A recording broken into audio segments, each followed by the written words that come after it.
Senhor, fazei-me instrumento de vossa paz. Boa noite a todos. A Casa de Orações Francisco de Assis convida a todos para acompanhar mais uma palestra. E hoje iremos convidar Messias Canuto, que irá proferir sobre o tema Inimigos Espirituais. Que possamos acalmar nossa mente e corações e possamos absorver essas palavras. Tenham todos uma ótima palestra. Olá, amigos. Mais uma vez estamos tendo a oportunidade de trocarmos ideias, esclarecimentos sobre a doutrina dos Espíritos, sobre a influência e a presença dos Espíritos em nossas vidas. O tema de hoje escolhido é muito relevante, pois na prática da Casa Espírita, particularmente dos atendimentos de socorro espirituais e desobsessões, um capítulo muito particular do movimento espírita, pois tem um ferramental adequado para lidar com esses seres desencarnados, que muitas vezes trazem mágoas, trazem revanchismo, trazem um sentimento de atingir o ser encarnado, fazendo sofrer ou viver com restrições, os chamados inimigos espirituais. É um tema que, eu diria assim, convive com a humanidade no dia a dia. Primeiro, agradecer ao convite dos amigos do COFA, e embora esse tema é abrangente e servirá para vários outros grupos que se interessem. Na doutrina espírita, o Livro dos Espíritos referenda não só a existência dos espíritos como seres inteligentes, os seres inteligentes da criação, como também referenda que são eternos e evoluem, aprendem, aperfeiçoam a cada vida. Essa base, esse fundamento, esse núcleo central, existir espíritos, serem inteligentes, serem eternos, evoluírem e também poderem se comunicar através do recurso da mediunidade, um recurso natural, do nível humano, não do animal inferior, o cachorrinho ou o gato. Eles têm outras sensibilidades. Esse recurso que é a mediunidade favorece e muito a convivência com o mundo espiritual, que é uma estrutura de uma sociedade paralela àquela nossa que vivemos aqui encarnados, olhando-nos uns aos outros, né, vendo-nos, tocando-nos. Os espíritos convivem conosco no dia a dia e já diziam para Kardec que os espíritos influenciam em nossas vidas muito mais do que nós supomos e completam: de ordinário, em quase todos os vossos atos, os espíritos estariam a influenciar. Essa influência, ela tem uma abrangência, tanto pode ser influência pacificadora, harmoniosa, colaborativa, uma parceria real, como pode ser de oposição, de geração de restrições de ordem biológica ou de ordem emocional, psíquica, as chamadas perturbações espirituais ou obsessões. Esse capítulo foi bem estudado por Allan Kardec em O Livro dos Médiuns. Lá, ele ressalta 3 tipos básicos de influência espiritual perturbadora. A mais simples, que é a obsessão simples, intermediária a fascinação, e a mais grave seria a subjugação.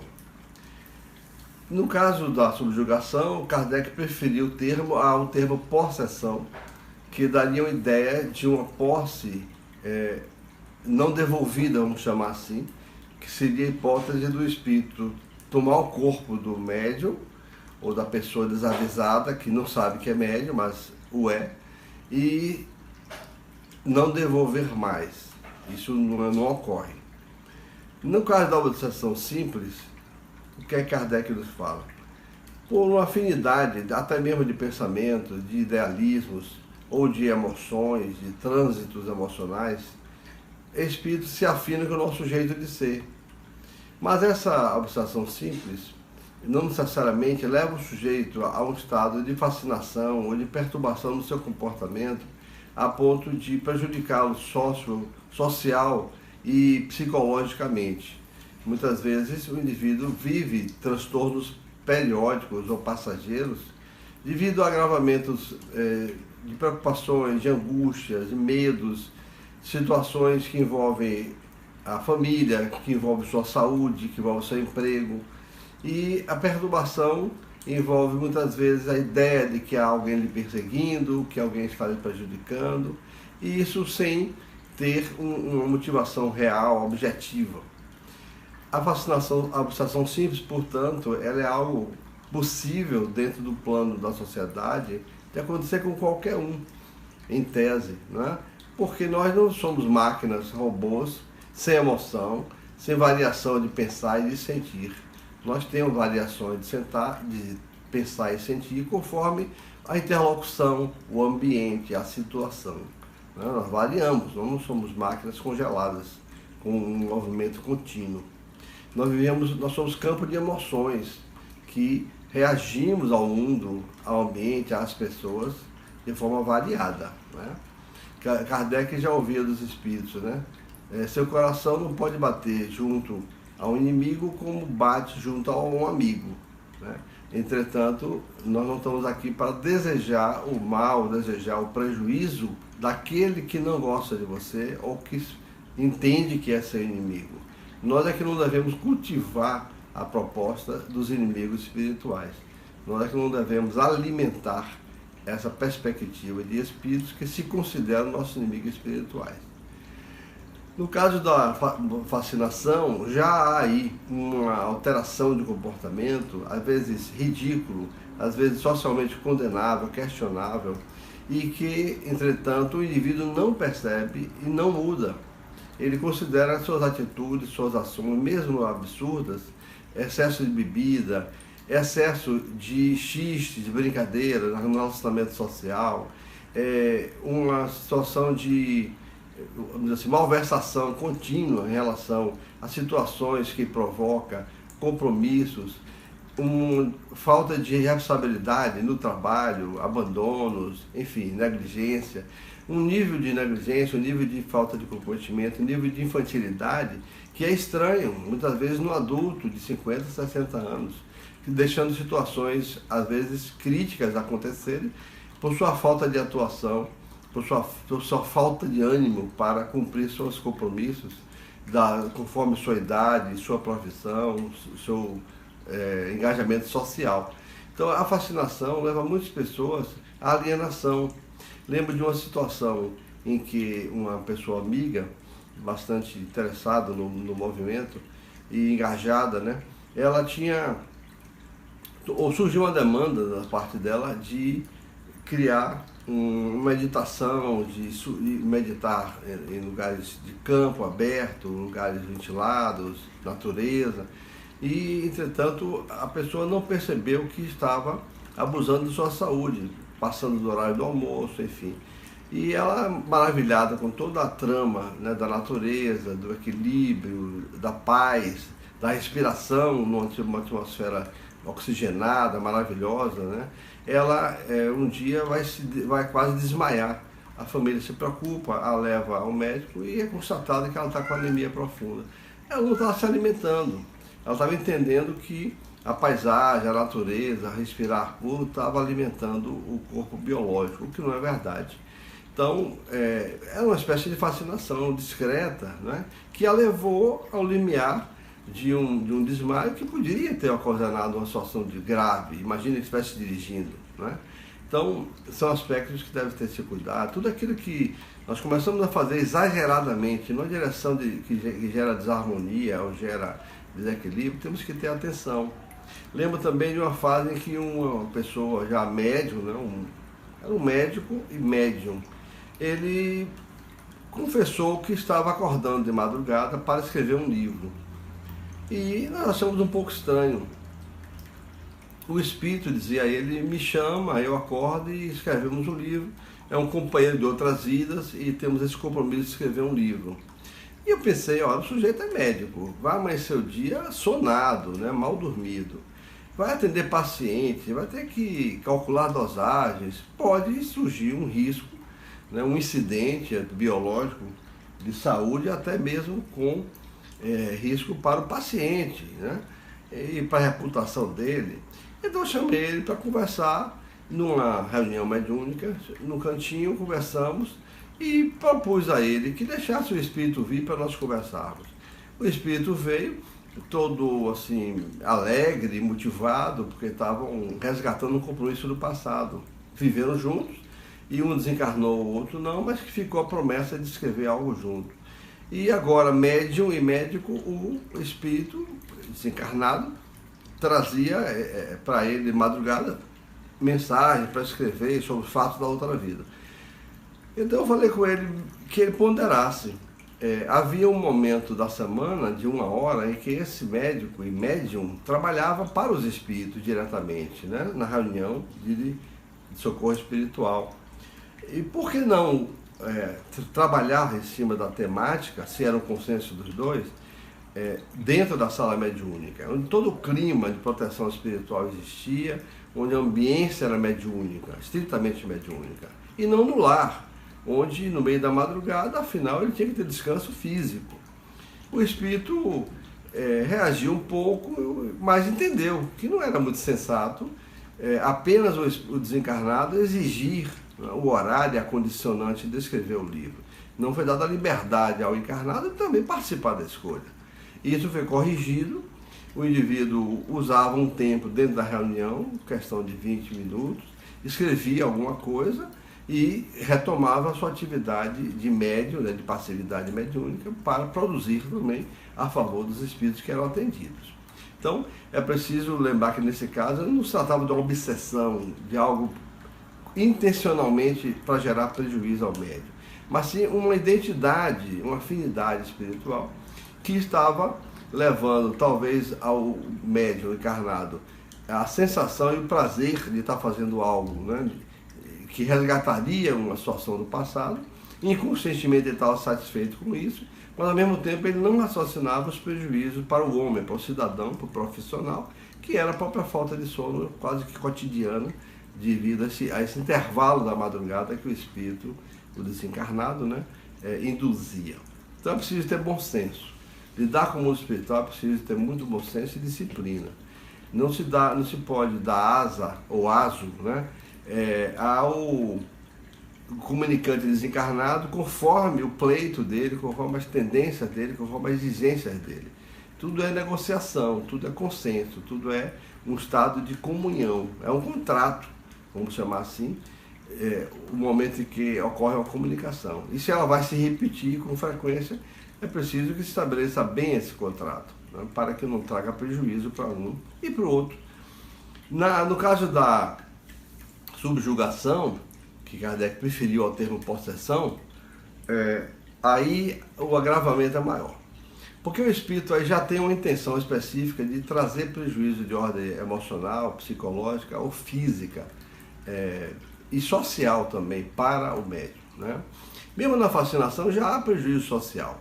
Quando o indivíduo envereda pelo excesso da bebida, se fascina pela vaidade excessiva, perde emprego, ou o indivíduo entra em estado de fascinação se achando melhor que os outros, um consultor do mundo, um semideus, e não percebe o ridículo da situação.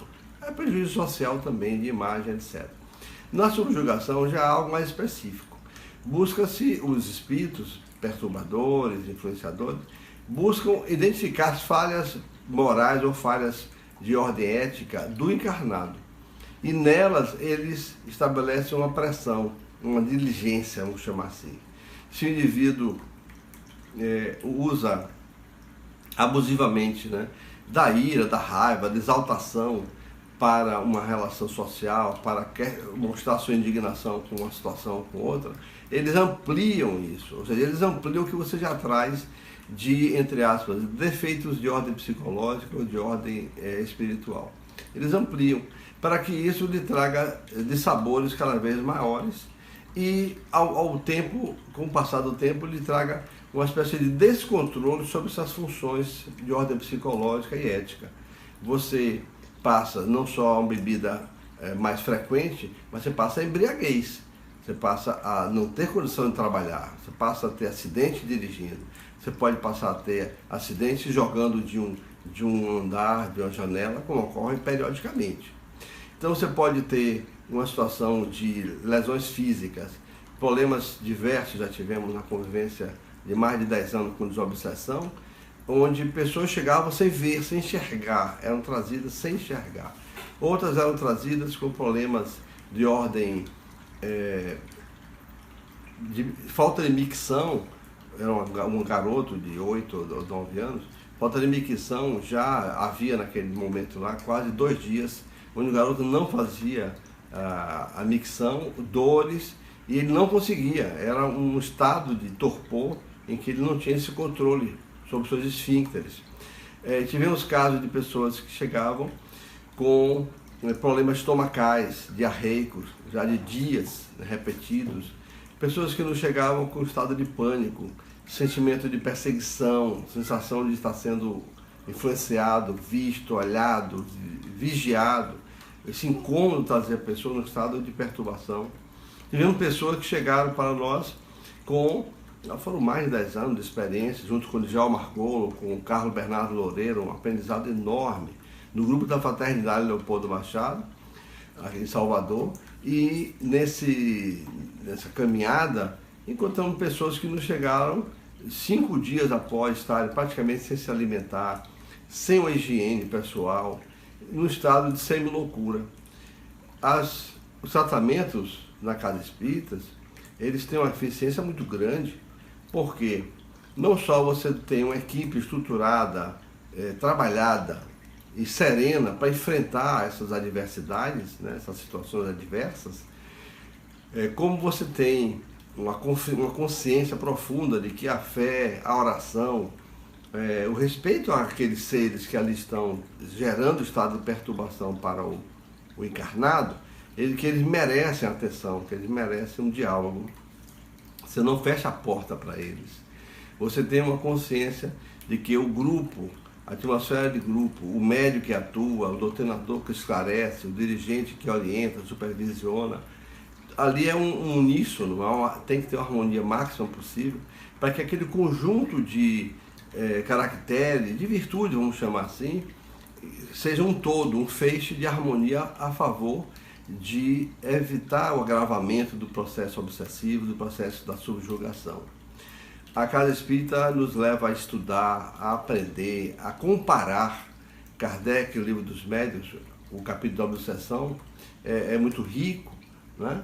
Quando nós vamos para céu e inferno, vemos situações diversas dos espíritos alegres, espíritos que voltaram para o hospital revoltados, outros foram vítimas de tragédia, enfim, você verifica que o estado de ânimo de quando você desencarna, as experiências vividas ao longo de uma vida, levam ao espírito determinadas imagens, determinados panoramas mentais, psicológicos, fortes e profundos, determinados traumas mesmo, que muitos deles, quando esses traumas são originados, são surgidos a partir de relação humana, difícil, às vezes de submissão, às vezes de escravidão, às vezes de desrespeito.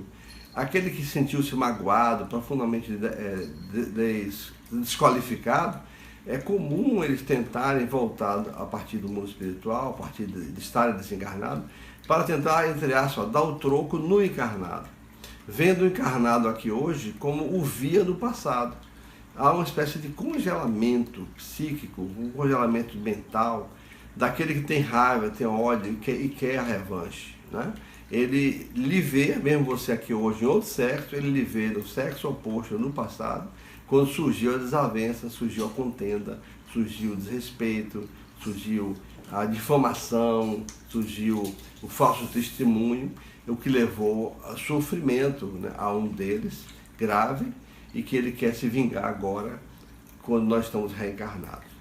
A subjugação, portanto, é um capítulo que a Casa Espírita, todas elas, convivem, né, atendendo pessoas com os mais diversos problemas de influenciação. Muito comum a bebida, muito comum a irascibilidade na relação humana, separações tumultuadas, brigas contínuas, no trabalho, no lar, na rua. Pessoas que não se ajustam no tempo e no espaço, que não cumprem compromissos, que transgridem permanentemente e não percebem que isso não é só um aspecto psicológico do ser, é também uma influência psíquica de seres desencarnados que ampliam aquelas mazelas que você já traz no seu interior. Essa questão de considerar como inimigo é interessante. Um livro que Divaldo escreve, e Manuel Miranda é um dos orientadores, né, sobre loucura e obsessão, onde um espírito, ele diz assim, ele faz queixa de que o colocaram na condição de ser o obsessor. E ele diz, não consideram que eu sou um ser humano, que eu tenho sentimentos, memória, que eu tive paixões e que tive também dores e sofrimentos na vida passada. Eu hoje sou considerado um obsessor, aquele que perturba, aquele que influencia para trazer a falta de paz para o encarnado, aquele que traz sensações que geram doenças no encarnado.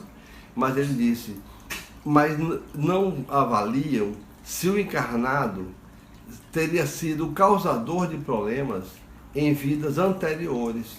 Se o encarnado hoje, que é chamado de vítima, não é o algoz lá de 2 vidas atrás e que me maltratou, me submeteu. Então ele diz, é preciso avaliar os nossos sentimentos. Nós temos motivações para tentar reagir e perturbar a vida de alguém aqui encarnado. E nós sofremos. Então isso, quando nós estamos na prática da sala mediúnica, e o aprendizado, repito, com Djalma Argolo, com o Carlos Bernardo, foi muito grande, Eunice Bastos, foi muito grande, Celso, né? Todos os dirigentes de reunião mediúnica, no Leopoldo Machado, Vera, Eduardo, um grupo muito grande de auxiliares, pessoas experientes, profissões diferentes, mas todos tinham um sentimento muito forte de respeito aos espíritos, de fraternidade, de tolerância, para que eles chegassem a um consenso de que, aos seres falecidos, ele entendesse que a continuidade da tentativa de vingança, do revanchismo, não traz paz, não traz equilíbrio, não traz progresso. É um navio ancorado no porto, e o navio não é feito para ficar ancorado no porto, né? É um ente potencial, o ser espiritual que ali está, é um ente potencial com capacidade de desenvolvimento, progresso, e fica fixado na vingança, no revanchismo específico sobre A ou B, por motivos que houveram de fato, mas que é preciso repensar, é preciso ressignificar essas mágoas, essas raivas, etc., no passado. E quando nós aprendemos a técnica, né, de fazer o espírito regredir no tempo, gerando aquilo que se chama de choque anímico, é um mecanismo de doutrinação, de esclarecimento, em que você leva o espírito a um estado psíquico de uma vida passada. Esse estado facilita ao espírito perceber-se lá atrás, quando ele foi algoz de uma situação. Então, uma vida X, ele era algoz, maltratou alguém que eu vou chamar de A. Então, o espírito B maltratou A. Na próxima vida, há uma espécie de inversão, né? O A maltrata B. Aí, nessa vida, vem o espírito B tentando maltratar A novamente. Quando você coloca esse ser para perceber lá atrás, 2 vidas anteriores, em que ele era exigente, ele era grosseiro, ele era rigoroso, ele era ditador, ele era intolerante, né? Ele era desrespeitador. Quando você o coloca em confronto com a própria consciência, com o próprio acervo do inconsciente dele de várias vidas, e ele se depara consigo próprio, essa autoimagem é muito significativa. O espírito toma consciência de que ele não foi um anjinho de asa nas costas. Ele foi um algoz contumaz, desrespeitoso, violento, às vezes massacrante. E às vezes não foi contra uma pessoa, foi contra grupos. Muitas vezes era um indivíduo com grande poder e que, se ele não diretamente não exercia um domínio e massacre sobre pessoas, ele coordenava isso, tinha poder para isso. Então, quando ele sofre hoje restrições, influência de um espírito, às vezes de mais de um, é possível, sim, ele reclama, ele busca uma solução na casa espírita. E a casa espírita vai buscar o quê? Fazer com que os desencarnados percebam seus equívocos também do passado e que um e outro não têm razão. Um e outro precisam corrigir-se e serenar esse ânimo, essa animosidade, serenar esse revanchismo e tentar caminhar juntos. Há uma frase no Evangelho segundo o Espiritismo que fala de Sócrates, que diz: reconcilia-te com teu inimigo enquanto está a par com ele. Então, enquanto estamos andando na encarnação, que os desencarnados que se consideram nosso inimigo, nós possamos pacificar essa relação. Possamos pedir perdão também, porque nós não temos, eu repito, não somos santos de asa nas costas, muitas vezes temos culpa no cartório, como se diz no popular, e temos que pedir perdão, porque se há animosidade contra mim, em algum nível eu alimento essa animosidade, se não dessa vida, na outra. Então, por uma lógica de várias vidas, eu não sou perfeito desde que surgimos, né? Nós somos perfectíveis. Eu devo ter falhado, sim, então eu vou também pedir perdão. Isso quebra o ânimo do espírito, isso vai levando ele a repensar você como um ente igual a ele e passíveis os dois de progredir, de crescer, até mesmo de se reunir para o crescimento, né? Muitas vezes a desavença espiritual é tão grande, aprendemos isso no livro Desobsessão, também de Valdo e Viana de Carvalho e Manuel Miranda, onde nesse livro, Painéis da Obsessão, melhor dizendo, é esclarecido que às vezes a solução para os amigos espirituais é fazer com que esses espíritos desencarnados e encarnados vivem em situação tão grave de influência perturbadora que provocam o renascimento do desencarnado, que é agressor, como filho. Para que, naquele convívio familiar, o filho vai ser amado, vai ser assistido, vai ser amparado. Isso diminui, isso quebra a animosidade, né? É o amor reintegrando diferenças do passado. Tudo isso são mecanismos possíveis de serem usados para atenuar e abrandar essa má relação entre espíritos, um desencarnado e outro encarnado. Então, a técnica chamada regressão de memória, ou choque anímico, provoca no espírito um refazimento de emoções. Eles muitas vezes choram quando percebem que a origem dos problemas é lá atrás, e ele sabe disso, que está no inconsciente dele gravado, e que ele usa os sofrimentos que teve na vida passada como desculpa para hoje maltratar ou perturbar a vida do encarnado. Então é preciso haver conciliação. Joana fala em haver esse auto-perdão, eu também me perdoar pelas coisas que provavelmente fizemos. E não adianta também ficarmos numa situação de acharmos que nós somos o pior dos piores, né? E estamos sofrendo porque fizemos sofrer. Ok, essa lógica até no senso comum, isso é possível, mas não para ficarmos remoendo e rebatendo em cima disso. Os espíritos se aproveitam muito do nosso estado de repetição mental da culpa, do medo e do remorso. Culpa, medo e remorso. CMR. Nós temos que ressignificar isso em nossas vidas. Porque se nós, sabendo que não somos perfeitos, já atuamos equivocadamente em várias vidas, o medo, o remorso e a culpa não vão nos fazer crescer nessa vida, desenvolver, progredir. Vai nos colocar em depressão, vai nos colocar com a percepção aberta para a influência espiritual pelo estado de culpa. Você se sente inferior, você se sente sem força para reagir, você se sente alguém que lesou, que gerou desarmonia ou dores para o outro. É verdade, nós fizemos tudo isso. As várias vidas nós tivemos poderes e participações distintas. Nem sempre tivemos pleno poder, nem sempre tivemos plena falta de potencialidade. Nós exercemos variações de influência, vida após vida, conforme o sexo que tivemos, a posição social, a profissão. E isso, infelizmente, é um fato, mas faz parte do progresso da humanidade. O Espiritismo veio abraçar a causa de ajudar o progresso da humanidade. e não de gerar acusações, de gerar apontar falhas aqui e falhas ali. Quando lidamos com um espírito perturbador, influenciador, que nós chamamos de obsessor, e eles não gostam, nós temos que esclarecer a ele que ele merece respeito, merece ser ouvido, que ele coloque as mágoas e as queixas também. Isso dá um alívio enorme para o espírito e para o médium.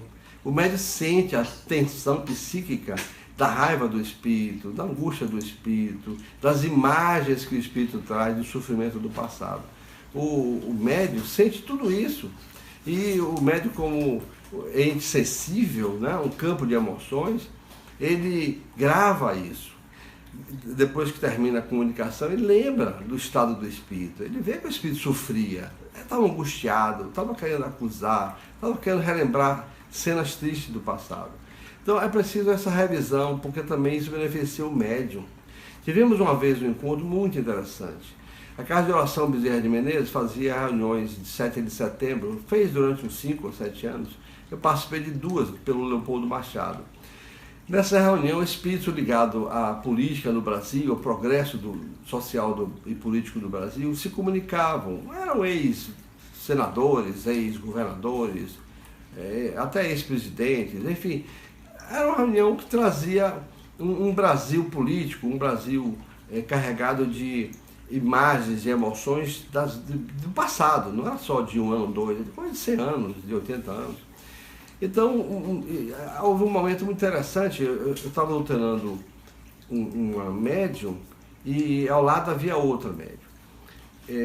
Conversava com ela e um espírito que se manifestara era um soldado holandês que invadiu o convento da Joana Angélica, né?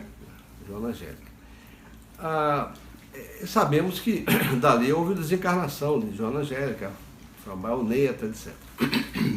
Aquelas freiras foram abusadas. Foi muito triste essa página da história da Bahia. Então, enquanto eu conversava com ele, eu conversava com uma freira que tinha sido vítima da violência de um holandês, dos holandeses.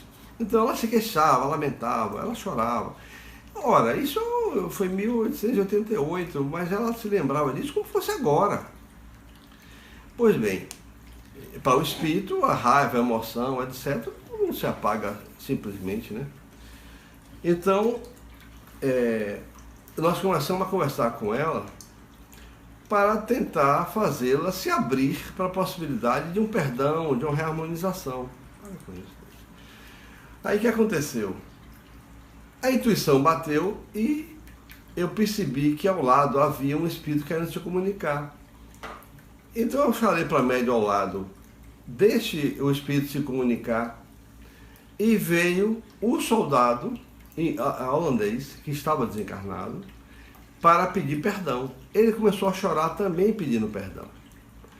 Ela, a freira da época, né, estava ali, dura, não queria ceder, né?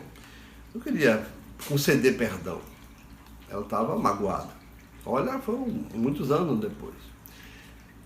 E o espírito insistia em que ela concedesse o perdão. E dizia para ela, ele acompanha há anos, há décadas, e tento me comunicar com você, e você se fecha, você não aceita. Nós criamos então um campo de vibração pela oração e pedimos aos mentores que ajudassem a reconciliação.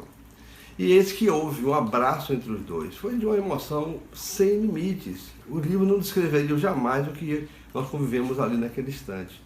O abraço, o choro copioso dos dois. E, claro, afloraram ali mágoas, emoções, afloraram culpas, afloraram remorsos de todos os lados.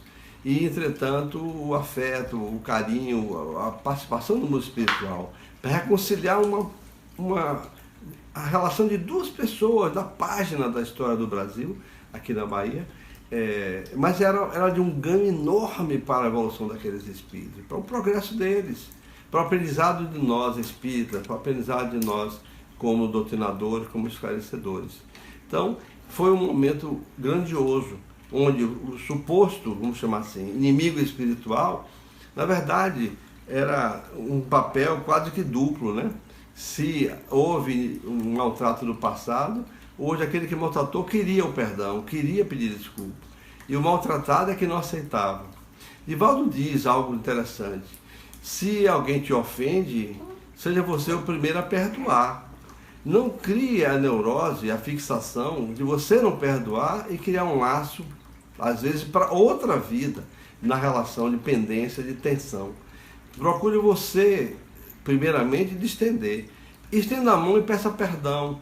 Oferte um livro, oferte uma flor, peça desculpa. Seja você o primeiro a ter iniciativa.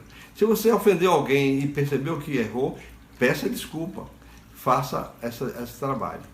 Ah, mas o outro não me pediu, não me perdoou. Divaldo disse: e daí? Você fez sua parte. Se ele ainda não está na maturidade de compreender o seu gesto e de devolver o gesto com o perdão, né, ou buscar amenizar a tensão entre os dois, é uma demanda dele, é uma escolha dele, é um estado espiritual dele. Você não pode alterar isso, né? Mas faça a sua parte. Peça perdão, peça desculpa. Então, qual é a recomendação que se tem para aqueles que acham que estão sendo perturbados, influenciados? Perdão. Pede perdão. Você não sabe o que fez no passado, não vai lembrar objetivamente, né? E na dúvida, você pode ter pisado na bola também, na linguagem popular, peça perdão. Reconcilia-te com o teu inimigo quando está a par com ele. Ah, mas eu não sei quem é, não vejo o rosto. Não importa. Eu não sei se é homem ou mulher, se é novo ou não, não importa. Não sei se foi vida passada ou na anterior, não importa. Haja dentro do princípio do perdão. Essa é a matriz para a reconciliação, para amenizar a tensão do espírito e a sua tensão interna como ser. Você vai criar um campo mental de receptividade e quando ele vier para o seu campo mental, ele não vai lhe encontrar com tensão, com medo, com angústia pelo fato do passado. Ele vai lhe encontrar sereno e em oração, sereno e em estado de perdão. Esse é o mecanismo interno fundamental para que a gente reconcilie. Mas é perdão não só para o outro ou outros que porventura você acha que estejam contra você, mas, sobretudo, perdão para você mesmo, perdoar-se. Porque muita gente vive a auto-obsessão por não se perdoar e acusar-se a si próprio, boicotar sua própria encarnação, e criando situações de tensão, de restrição, e muitas vezes acusando o externo, acusando influência externa, quando na verdade você pode ser o grande acusador de si próprio. Culpa, remorso e medo. Vamos sair desses estados. Eles limitam as encarnações, eles alimentam os romances mediúnicos, eles alimentam as tramas reencarnatórias de falta de conciliação, porque nós entramos em estados também de redução da autoestima, redução do sentido do moral, e nos deixamos levar pelo medo, pela culpa, pelo remorso, pela ideia de sermos pequenos e falhos. Nós somos filhos de Deus, nós somos luzes e sementes divinas. Nós somos coautores com Deus pela ordem da criação. Nós somos corresponsáveis pelo equilíbrio, pelo progresso da sociedade que vive ao nosso entorno, na família, no trabalho, na sociedade como um todo, na casa espírita ou qualquer ente religioso. Nós, como dizia Jesus, somos deuses. E o Cristo dizia: podereis fazer o que eu faço e muito mais. E o Cristo também perdoou. Paz para todos, obrigado, e que tenhamos o sentido do perdão gravado, esculpido no nosso inconsciente, para várias situações do dia a dia, hoje ainda, não só nas relações prováveis, né, com influência do passado, mas também com as influências do presente. Paz para todos.